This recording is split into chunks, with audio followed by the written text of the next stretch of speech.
तो और भाई लोग कैसे हो आप सब लोग मेरे यार। तो जैसा कि पिछले एपिसोड में हम सभी लोगों को पता चला था, उसके पास भी बिल्कुल चोइगन की तरह ही गॉड का पावर है और वो अपने चक्रा के पावर का इस्तेमाल करते हुए चोइगन को पत्थरों के बीच फंसाकर उसको क्रैश करने लगा था। तो अब हमें इस एपिसोड की शुरुआत में दिखाया जाता है जहाँ पर कि यामाटो बोलता है इस बच्चे का खेल तो खत्म हो गया, क्या मुझे उसके शावल को एक लूट की तरह अपने पास रख लेना चाहिए। लेकिन तभी वो अचानक सामने को देखकर काफी ज्यादा हैरान हो जाता है। हमें दिखाया जाता है कि यामाटो के कोलैप किए गए पत्थरों के बीच में से बहुत ही तेज रोशनी निकलने लगता है और फिर वहाँ पर एक जोरदार धमाका होता है, जिसके बाद उसके अंदर से चोइगन एक शूटिंग स्टार के जैसे बहुत ही तेजी के साथ बाहर निकल जाता है। जिसके बाद वो एक क्रीपी सा स्माइल देते हुए यामाटो को बोलता है भले ही तेरे पास तेज गॉड व्यूअर्स है, लेकिन तेरे पास ताकत की बहुत ही ज्यादा कमी है। मुझे तो लगता है कि तू सिर्फ एक गार्बेज है। तुझे क्या लगता है कि तू मुझे इस ताकत से मार सकता है? कचरा कहे के इस बात को सुनकर यामाटो काफी ज्यादा गुस्सा हो जाता है और तभी हमें दूसरी तरफ मिस थम्बेलिना को दिखाई जाती है जो कि स्लाइम के अंदर बिल्कुल सेफ होती है और स्लाइम उसको देखकर काफी ज्यादा खुश होते हुए मुलोंग मुलोंग करने लगता है। थम्बेलिना बोलती है अभी अभी यहाँ पर क्या हुआ?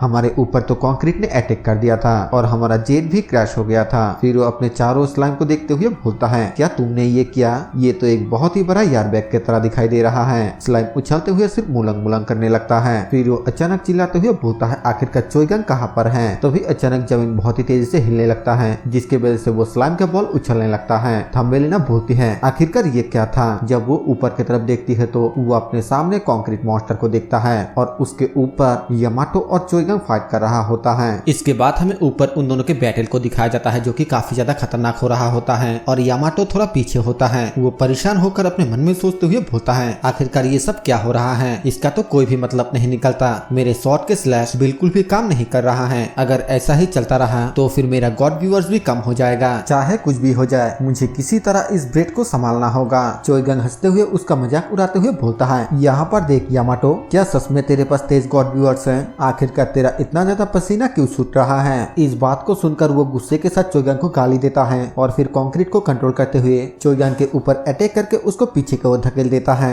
चोइगन दोबारा से उसके तरफ आने लगता है और आते हुए अपने मन में बोलता है इसमें कोई भी हैरानी की बात नहीं है। उसने परफॉर्मेंस बोनस का इस्तेमाल करके मॉन्स्टरों को कंट्रोल करने की एबिलिटी को हासिल किया। वो तो अच्छा है कि मेरा फिजिकल एबिलिटी बहुत ही ज्यादा है, जिस वजह से इसका अटैक मेरे ऊपर कोई फर्क नहीं पड़ रहा है। फिर वो उसके ऊपर अटैक करते हुए बोलता है यामाटो, क्या तूने ही उन एंड मॉन्स्टर को अटैक करने के लिए भेजा था? और तभी हमें दिखाया जाता है कि यामाटो अपने कंट्रोल एबिलिटी का इस्तेमाल करते हुए थम्बेलिना को पकड़ लेता है और उसको बोलता है तुम तो काफी ज्यादा समझदार हो, तुम बिल्कुल सही हो, मुझे ये लड़की चाहिए था। इसी दौरान चोइगन का ध्यान थम्बेलिना के ऊपर जाता है, जिस मौके का फायदा उठाकर वो चोइगन को पत्थरों के बीच में फंसा देता है, जो देखकर थम्बेलिना भी बहुत ही ज्यादा घबरा जाती है। चोइगन उन पत्थरों के बीच में से बाहर निकलने की कोशिश करते हुए बोलता है तू कमीना, आखिरकार तू मेरे सोयून के पीछे क्यों पड़ा हुआ है? आखिरकार तू कौन सा स्कीम करने की कोशिश कर रहा है? यामाटो हंसते हुए बोलता है जो इस वक्त मरने वाला है क्या उसे ये जानने की कोई जरूरत है? तू बस हेल्पलेस होकर देखता रह जा। इसके बाद वो कंक्रीट मॉन्स्टर को कहकर थम्बेलिना को उसके बॉडी के अंदर लेने का ऑर्डर देता है और वो तुरंत ही थम्बेलिना और स्लाइम के साथ अपने अंदर लेने लगता है, जिसके वजह से उसे बहुत ही ज्यादा तकलीफ हो रही होती है। वो बोलती है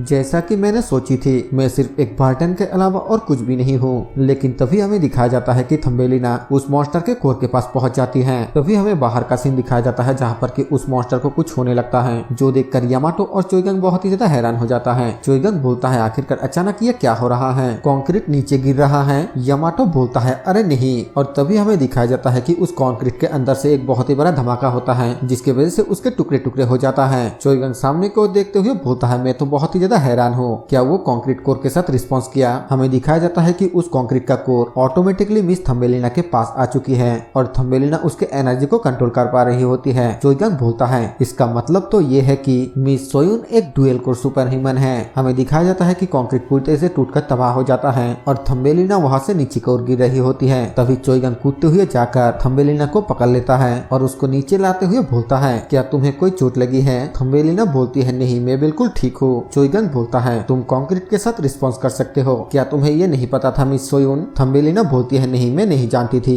लेकिन ना सिर्फ एक कंक्रीट का कोर बहुत ही ज्यादा रेयर होती है, बल्कि मैं ये भी नहीं जानती थी कि मैं इसे इस तरीके से हासिल कर पाऊंगी। चोइगन बोलता है मैं समझ गया कि आखिरकार तुम्हारे कहने का क्या मतलब है। और तभी दूसरी तरफ से यामाटो चोइगन के ऊपर अटैक कर देता है, लेकिन चोइगन उसको बहुत ही आसानी से डॉज कर लेता है और हंसते हुए बोलता है कौन जानता था कि एक बेवकूफ इतना प्रीशियस कोर को हमें दे देगा। यामाटो गुस्से के साथ चिल्लाते हुए बोलता है, मुझे अभी के अभी मेरे कोर को वापस दे दो। चोइगंग बोलता है, बिल्कुल भी नहीं, आखिरकार तू किस तरह के इंसान है, तू ये कोर हमें देने के बाद दोबारा से वापस कैसे मांग सकता है। वो बहुत ही ज्यादा गुस्से के साथ चोइगंग को बोलता है, कमीने आज मैं तुझे जान से मार डालूंगा। और फिर स्माइल करते हुए एक स्किल को परफॉर्म करने लगता है जिसका नाम वो कहता है Yamato style ultimate skill hello slash. लेकिन वो उसका इस्तेमाल करके चोइगंग के ऊपर अटैक करे इससे पहले ही कंक्रीट का एक टुकड़ा आकर उसी के ऊपर पड़ जाता है और वो उसके नीचे दब जाता है, जो देखने के बाद चोइगंग भी हैरान हो जाता है। और तभी हमें दिखाया जाता है कि वो उस जगह से उड़ता हुआ बहुत ही दूर जाकर गिरता है, जो देखने के बाद चोइगंग अपने मन में बोलता है, अभी अभी यहाँ पर क्या हुआ। फिर वो हैरानी के साथ थम्बेलिना की तरफ देखने लगता है। थम्बेलिना बोलती है, मैंने कुछ भी नहीं किया, मैं तो सिर्फ अपने मन में उसको ब्लास्ट करने के बारे में सोचा। और तभी थम्बेलिना नीचे उतरने के लिए वहाँ पर सीढ़ियां बना देता है। चोइगंग बोलता है, अरे वाह, तुमने तो सीढ़ियां भी बना लिया, तुम सच में काफी ज्यादा अमेजिंग हो। और अपने मन में सोचते हुए बोलता है, वो ऑलरेडी इसे इतने अच्छे से इस्तेमाल कर पा रही है, वो सिर्फ सोचते हुए ही इतने अच्छे स्ट्रक्चर को बना सकता है। ऐसा लगता है जैसे कि ये कोई हैक है। फिर हमें थोड़ी देर बाद का सीन दिखाया जाता है जहाँ पर कि चोइगंग यामाटो को ढूंढते हुए बोलता है, जैसा कि मैंने सोचा था वो यहाँ से भाग चुका है, लेकिन मेरे पास अभी कुछ सवाल था जो कि उससे पूछना था। थम्बेलिना बोलती है, मुझे माफ कर देना इस तरीके से अचानक उसको दूर भेजने के लिए। चोइगंग बोलता है, अरे कोई बात नहीं, हमारे पास अभी उसे ढूंढने का एक तरीका है और वो हो तुम एंड क्वीन के लिए एक सुटेबल होस्ट हो। अभी भी तुम फेरोमोन को रिलीज कर रहे हो जो उन कमीनों को पागल कर दे रहा है। लास्ट में वो इसे बिल्कुल भी नहीं सह पाएगा, वो डेफिनेटली पॉप अप करना शुरू कर देगा, मतलब कि छटपटाने लगेगा। और तभी हमें उन चींटियों के घोंसले के अंदर का सीन दिखाया जाता है जहाँ पर कि कुछ चींटियां चीखने चिल्लाने लगता है। वहाँ पर हमें बहुत सारे अंडे और एंड क्वीन को दिखाया जाती है और एंड क्वीन बोलती है, एक और क्वीन के होने की वजह से कम लेवल के चींटियां तड़प रही हैं। हमें क्वीन के सामने यामाटो को दिखाया जाता है और क्वीन यामाटो को बोलता है, सर यामाटो क्वीन के बातों को काटते हुए बोलता है, मुझे ऑलरेडी इन सब के बारे में मालूम है, तुम्हें मुझे बताने की कोई भी जरूरत नहीं है यूकी। यहाँ पर यूकी क्वीन के रियल नाम है। यामाटो क्वीन को बोलता है, तुम मुझे बस इतना बताओ कि आखिरकार यहाँ पर कितने चींटियां बचा हुआ है। क्वीन बोलती है, अभी के लिए जितने भी चींटियां बैटल के लिए तैयार है वो है 2,85,940। यामाटो बोलता है, बहुत बढ़िया, वो काफी है, उन सबको बाहर भेजने के लिए तैयार हो जाओ। क्वीन बोलती है, सर यामाटो, कई सारे चींटियां पहले ही मर चुकी हैं, क्या आपको इसके लिए थोड़ा केयरफुल नहीं रहना चाहिए। यामाटो बोलता है, अगर कुछ कीड़े मर जाता है तो इससे क्या ही फर्क पड़ता है, अगर हमने इन चींटियों के साथ एक बार में ही उसके ऊपर अटैक कर दिया तो फिर डेफिनेटली ये उसे संभाल नहीं पाएगा। क्वीन बोलती है, लेकिन हमारा दुश्मन अकेला नहीं है, एक क्वीन और कंक्रीट के एबिलिटी वाला भी उसके साथ है, इसीलिए मुझे ऐसा नहीं लगता है कि हमें ऐसा करना चाहिए। इस बात को सुनकर यामाटो काफी ज्यादा गुस्सा हो जाता है और अपने एबिलिटी का इस्तेमाल करते हुए क्वीन को टॉर्चर करने लगता है, जिसके वजह से क्वीन दर्द के मारे काफी ज्यादा चिल्लाने लगती है। यामाटो बोलता है, तुम्हारे जैसे घटिया क्वीन मुझे सिखाने की हिम्मत करता है। आगे क्या होने वाला है यह हमें पता चलेगा नेक्स्ट एपिसोड में। यही पे ये एपिसोड खत्म हो जाता है।